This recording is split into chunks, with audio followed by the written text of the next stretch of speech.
ชื่อมต้มไว้แล้วใส่ตามใจเลยมากหวานหน่อยหวานในใส่นาวหนึ่ง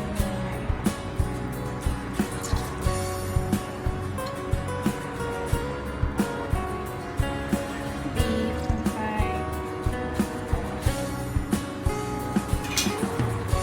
มักสุกเพิ่มสุกอีก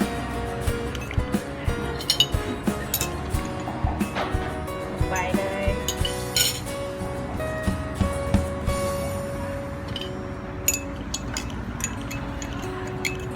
คนให้เข้ากันง่ายๆเนาะเมนูไข่ฮอนอีเหลวชดชื่นอย่าบอกใครเลยใส่น้ำแข็งลงไป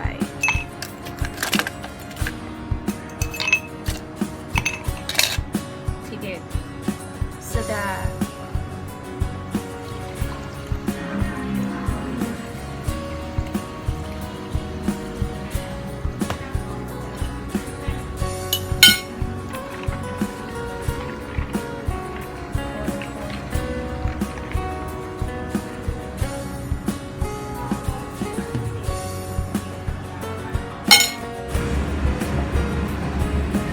แล้วข้าวเดียว